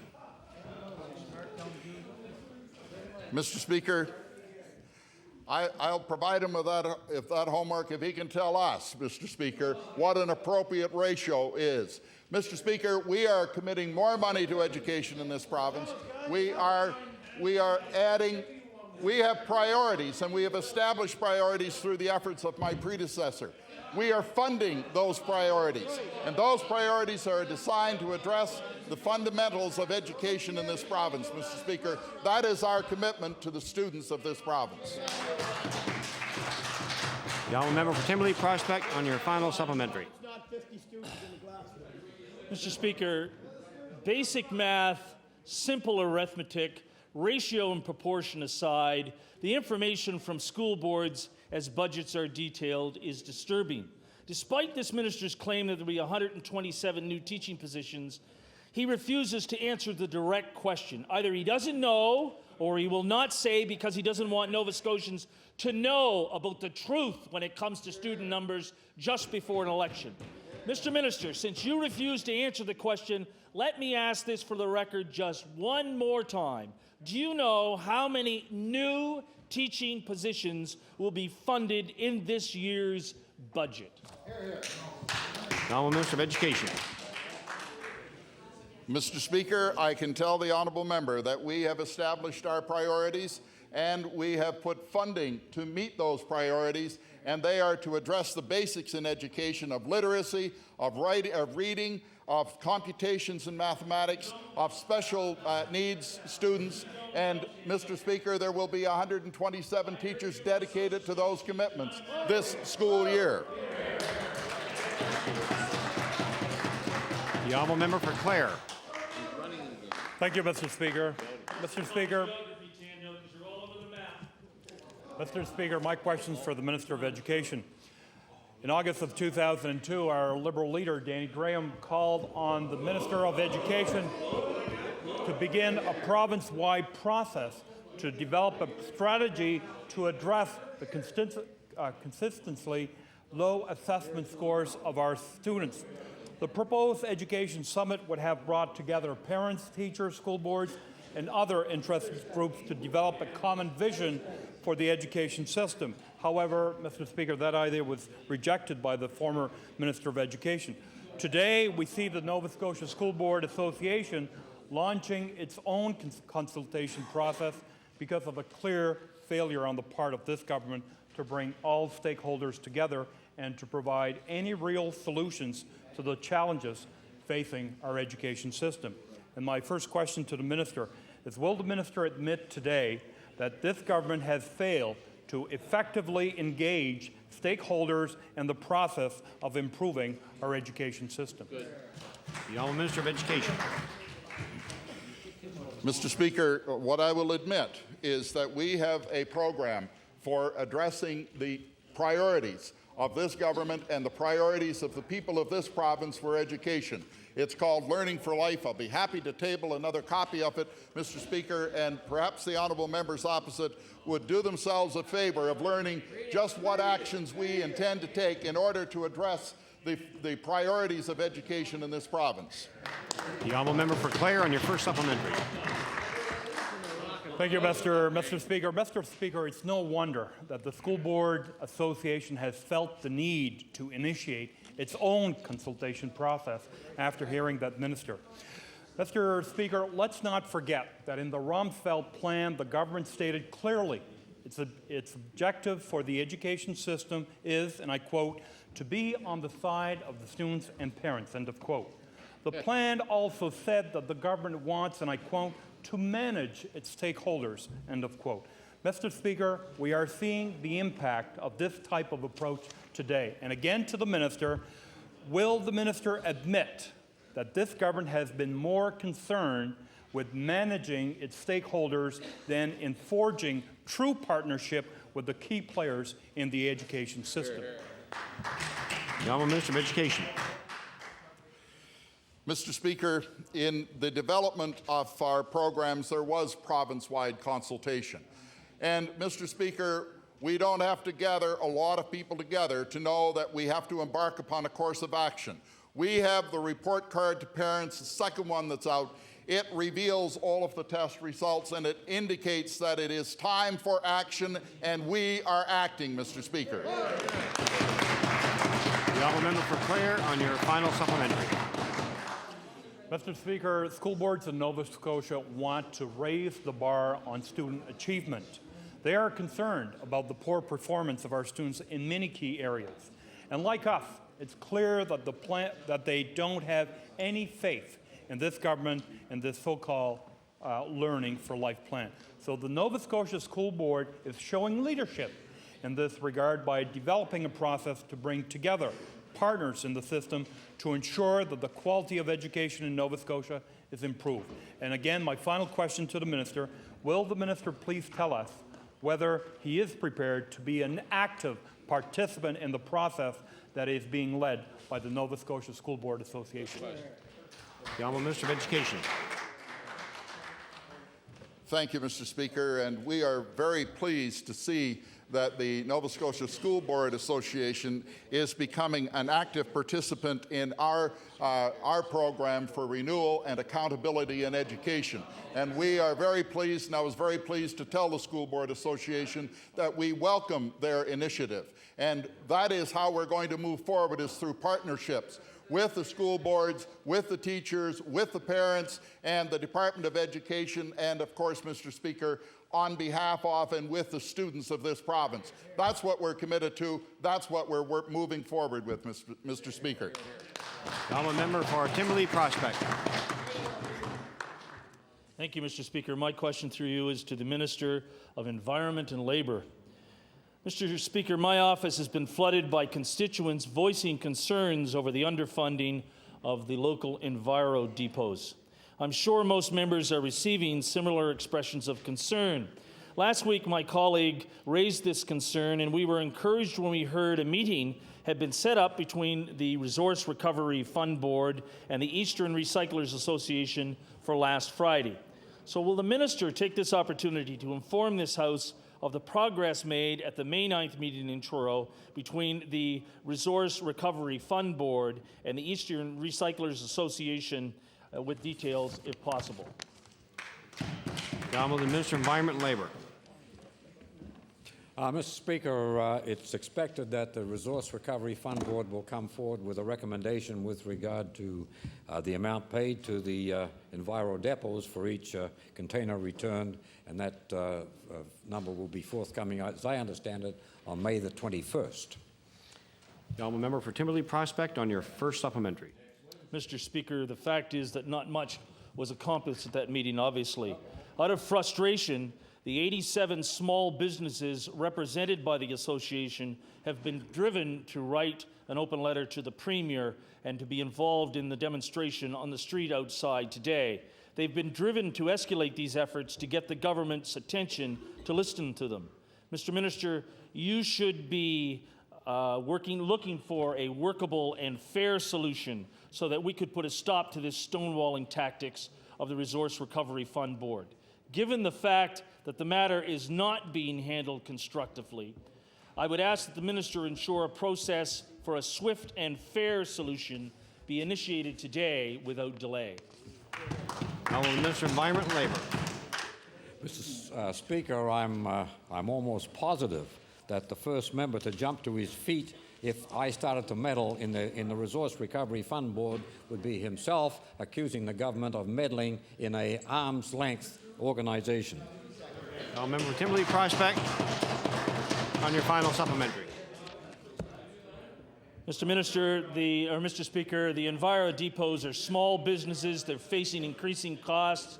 This government claims to understand small business, but your actions are sending a very different message. Mr. Minister, you can help without violating that arm's-length relationship. You can demand a fair process for resolving this issue. You can start by ending the practice of your own department from dipping into the funds of the Resource Recovery Fund Board. So I'll ask the Minister, will you do something positive?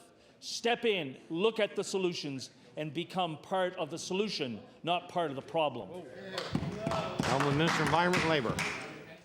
Mr. Speaker, yes, this government does understand small business, Mr. Speaker. That's why we're so anxious to keep a private insurance company in a regime in Nova Scotia.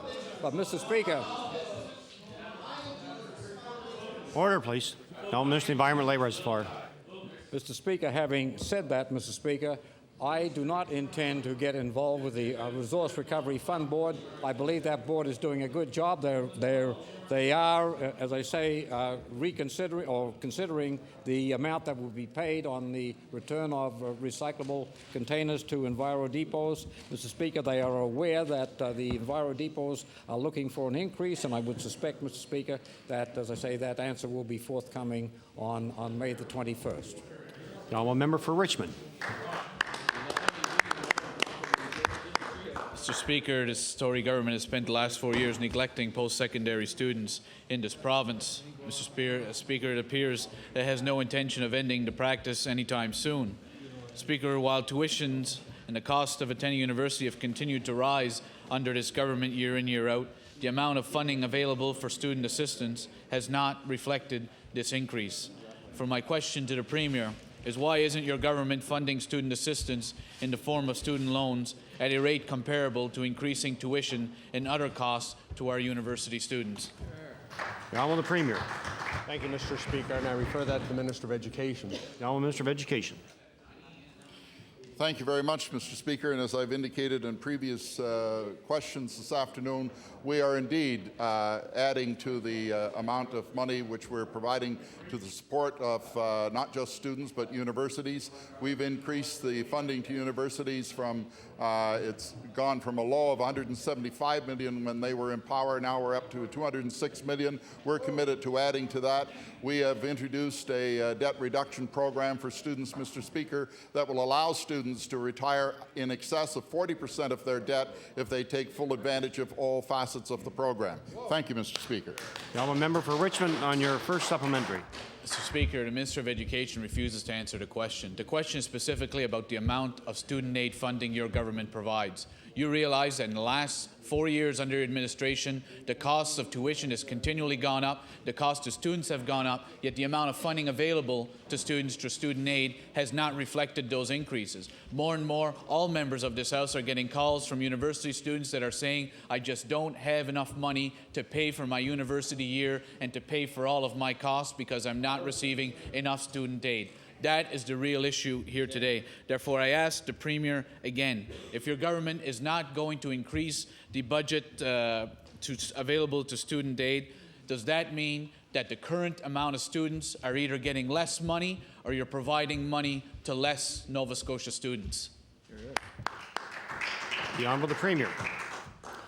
Mr. Speaker, when the government was elected back in 1999, and it's contained in the Blue Book, we indicated that we would provide student debt relief that would be the equivalent of 30% of the borrowing of students during the time in which they are receiving their post-secondary education.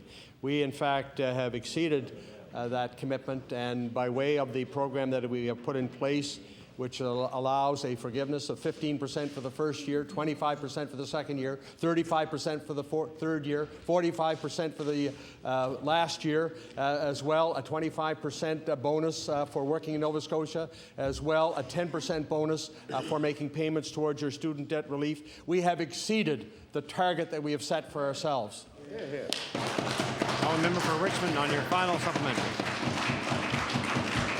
Mr. Speaker, the fact is that Nova Scotia students will be graduating this May without, in their 3-year university, without having any form of relief for the amount of student aid that they needed to get as a result of this government. For the Premier today to stand in his house and to say he's exceeded those targets, I ask him to attend the convocations this spring and tell those students that have gotten absolutely no debt relief from your government as to how you've exceeded your targets. Mr. Speaker, as I said before, the amount of funding available for student aid for students attending Nova Scotia universities is not reflecting the extra costs going for attending university. Therefore, the question again is it the intention of your government to provide Nova Scotia students with an inadequate amount of money, or is it your intention, by not increasing the budget, to provide less Nova Scotia students with funding to attend university? The Honourable the Premier. Thank you very much, Mr. Speaker. The question from the member opposite would have far more credibility if he was not a member of the government that actually reduced university funding to a low of $175 million. We have each year of our mandate increased funding to universities. Now it's in excess of $206 million. We are replacing the money that government took away. The honourable member for Dartmouth North.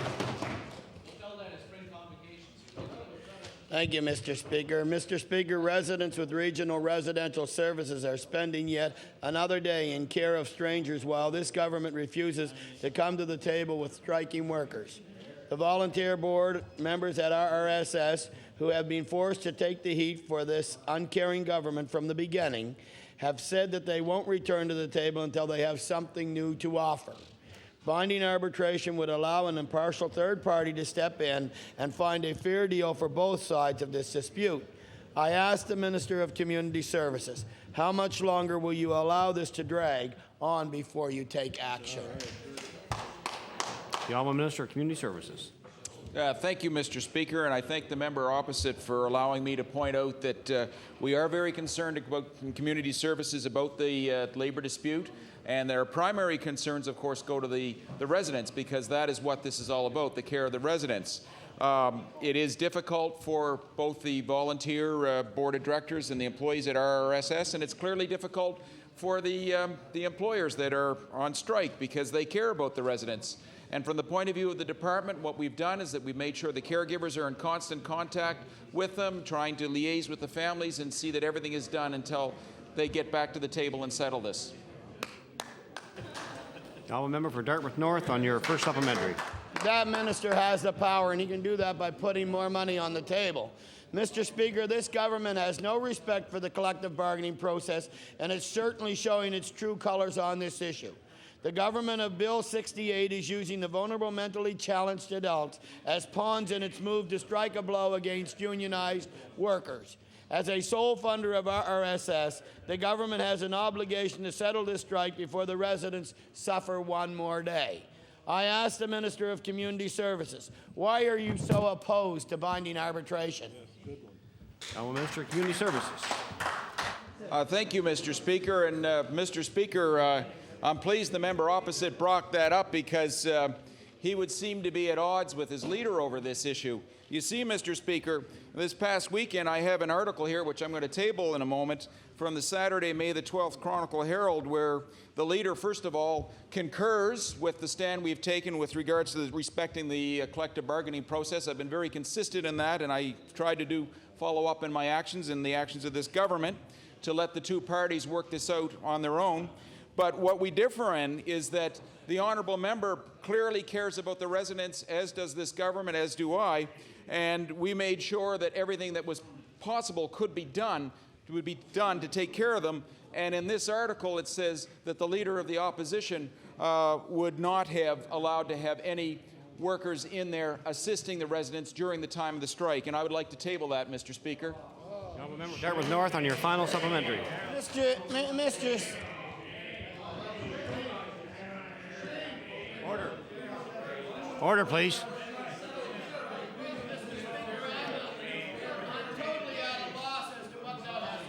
Order. Order, please.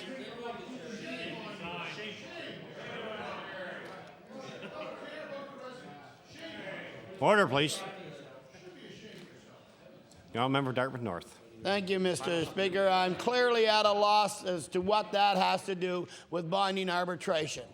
Mr. Speaker, no hoops is too high for this government to jump through if you're a casino or a multi-million-dollar corporation. If you're a mentally challenged resident of a group home who just wants the caregivers to come back, you're just out of luck. I asked the minister, do you really think voters are going to forget how you have treated these vulnerable residents and their families? Right. Honourable Minister of Community Services. Thank you, Mr. Speaker. And Mr. Speaker, again, I would point out that the honourable member has been consistent in his care for the residents. I feel that I have also done the same, representing the government. What is in question here is the position of the Leader of the Opposition relative to taking care of the residents during the labour dispute. Thank you, Mr. Speaker.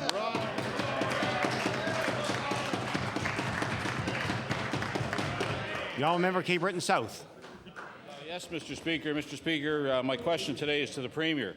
Mr. Speaker, the Premier has been doing a lot of talking lately about how well his government has kept his Blue Book promises to Nova Scotians.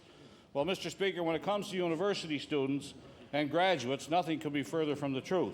Mr. Speaker, the first promise the Premier made to post-secondary students in the Blue Book was to establish, and I quote, a provincial income tax relief program for graduating students with high debt loads, allowing students to redirect a portion of their provincial debt to their provincial tax payment to retire a maximum of 30% of the value of their original debt load, close quote. Yet, Mr. Speaker, at the end of this government's mandate, it has admitted that it will not keep this promise to Nova Scotia graduates. My question to the Premier, Mr. Speaker, is Mr. Premier, why aren't you keeping your promise to provide adequate assistance to graduating students? The Honourable the Premier. Thank you very much, Mr. Speaker, and I welcome the question because the member opposite did remind the members of the House and through reminding members of the House, all Nova Scotians, that we did make a commitment to provide a debt management plan that would relieve students of 30% of their indebtedness that they had undertaken to get their education. We have exceeded that. We have not kept the 30% commitment. We have delivered 40%. The Honourable Member for Cape Breton South on your first supplementary. Well, the students who haven't got it, Mr. Speaker, will be wondering who got the 40%, because the students I've talked to didn't. My supplementary question to the Premier, Mr. Speaker, on page 26 of the Blue Book, the Premier states, and I quote him again, "The time has long passed for government to step up to its responsibilities to ensure that our young people have full access to higher education, without having to mortgage their futures to do it," close quote. Mr. Speaker, young people are mortgaging their futures for an education. Getting a university degree today, Mr. Speaker, means by the time you can afford a home, it's time to go into a home. Mr. Speaker, this government argues that its half-measure debt reduction program that doesn't take effect until September is adequate support for students. We know it's not, Mr. Speaker. The Premier knows it's not, and Nova Scotian students know it's not. My supplementary question to the Premier, Mr. Speaker, will the Premier prove here today that his government is a government that keeps its word and provide the relief you, Mr. Premier, have provided to students and promised to them? The Honourable the Premier. Thank you very much, Mr. Speaker. A minor correction to the member opposite. He used the wrong page reference, but it does provide an opportunity for the government to repeat its commitment to education in this province. And Learning for a Lifetime is a great document. I believe it provides a long-term vision for education for this government, and I would hope for subsequent governments in the province of Nova Scotia. And lest the member opposite is successful in creating the illusion that a university education is still not a good buy in Nova Scotia, first of all, look at the number of students that have not gone to universities in other jurisdictions but have chosen to come here to Nova Scotia because we give good value for the dollar when we deliver a university education here in Nova Scotia. Now, member for Cape Breton South on your final supplementary. Yes, thank you, Mr. Speaker. Premier stated that I was on the wrong page. Well, Mr. Speaker, the Premier has flip-flopped so many times on this issue, he doesn't know what page he's on. It is page 26, and I'll table it. And his remarks are there, and a quote from the Premier. So if I'm on the wrong page on that one, Mr. Premier, then your entire Blue Book is out of sync. He's in the wrong book. My final supplementary to the Premier, Mr. Speaker, again to quote the Premier from the Blue Book on page 24. He states, and I quote, "We believe the pursuit of post-secondary education should not leave Nova Scotians mired in debt," close quote. Mr. Speaker, the students of Nova Scotia deserve better. My final supplementary to the question, does the Premier believe, yes or no, Nova Scotia's university students deserve better than the broken promises you have delivered to them so far, Mr. Premier? The Honourable the Premier. Thank you very much, Mr. Speaker. And again, to the member opposite, what Nova Scotians who are graduating from universities or a community college deserve, I think, is a government that gives them a direction that allows them employment opportunities. And we will not abandon our agenda of growth and prosperity that will provide the real opportunities for our students, and that is the ability, after they have received their education, to stay here and earn a good, solid living in a great Nova Scotia surrounding. The Honourable Member for Cole Harbour and Passage. Thank you, Mr. Speaker. My question is for the Minister of Justice. Mr. Speaker, the government uses outside lawyers to negotiate compensation for its treatment of the Shelburne and Truro residential employees who were falsely accused, Mr. Speaker. And as we found out in estimates, the government has already paid the law firm of Stewart McKelvey $516,000 in legal fees. And there's another $100,000 budgeted for this year, Mr. Speaker. So my question for the Minister of Justice is, why is the Minister of Justice paying over $600,000 in legal fees for outside lawyers to negotiate compensation for 41 claimants? The Honourable Minister of Justice. The very simple answer to that, Mr. Speaker, is the group representing the claimants asked for an outside lawyer. The honourable member for Cole Harbour and Passage on your first supplementary. Still seems like an exorbitant amount to pay for a lawyer, Mr. Speaker. Mr.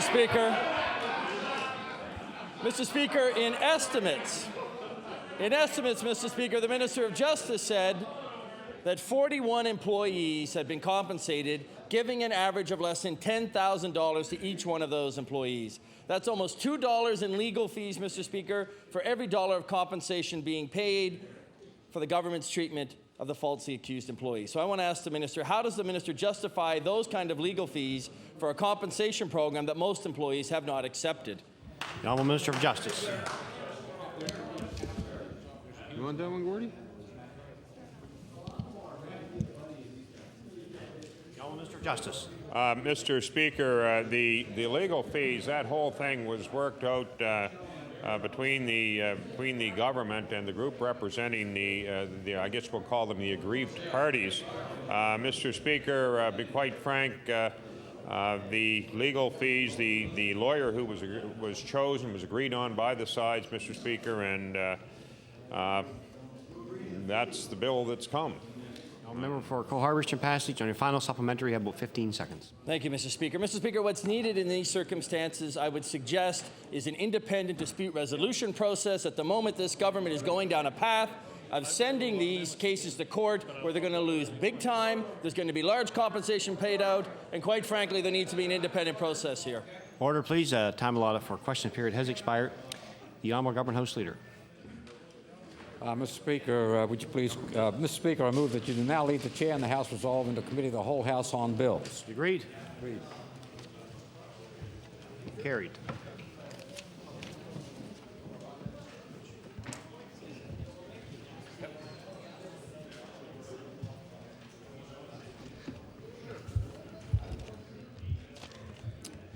Thank you. I'd like to recognize the Government House Leader. Would you please call Bill number 36, the Financial Measures 2003 Act? Thank you. I call Bill number 36, the Financial Measures Act, as amended in law amendments.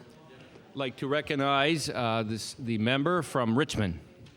Thank you, Mr. Chair. Mr. Chair, I want to take this opportunity to say a few words on Bill number 36, and as I said before... Order, please. Order, please. It's very noisy in here, and I would ask the members to quiet down while the member has the floor. Member from Richmond.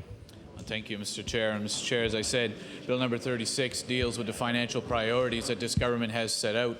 And I want to take this opportunity, especially after question period, considering some of the answers we've just received or the non-answers we've just received, to highlight some of the points that we are raising. Mr. Speaker, the fact is that when the Premier was asked about the level of student aid available to students in this province, he refused to answer that question, because the fact is that while tuition has continually increased, the level of student aid funding has not matched that increase. So what we're being left with is students being provided with less money, which clearly leaves them in a deficit position at the end of the year and not having enough funding to pay for their full education. On the flip side, Mr. Chair, I would submit to you that the result of this is that less students are being provided with student aid because of the fact that the additional funding has not been provided. Mr. Speaker, more and more, and I'm sure all members of this House are receiving phone calls from students who are saying, I just have not received enough student aid to get through the year. Now, Mr. Speaker, it is very frustrating for the students. I know some of them are asking themselves, should they return to university again next year because of the situation they found themselves in. Mr. Speaker, when I hear the Premier say that he has accelerated his efforts to deal with student issues, especially in post-secondary, I can say it is absolutely shameful to hear the Premier say that. And the reason I say that is because this spring convocation at universities throughout this province, students who are graduating with a 3-year degree will be graduating without ever having been offered any sort of interest, any sort of loan remission by this government. That is the reality. That is the legacy this Premier has to look forward to. And those next year, who the Premier says will be able to qualify for his new loan remission program, those students, for all the years up to that point, will not receive any sort of assistance at all. And Speaker, I just want to again reiterate the point. I was speaking, again, I've raised it here in this House a number of times. A young couple, both of them having graduated from St. FX with education degrees. I was speaking to the husband the other day. As I pointed out, their combined loans together, $1,200 a month is what they are paying and what they have to look forward to paying the next 9 years. Now, Mr. Speaker, I was speaking to the husband just the other day, and he was telling me how pleased he was that he had been able to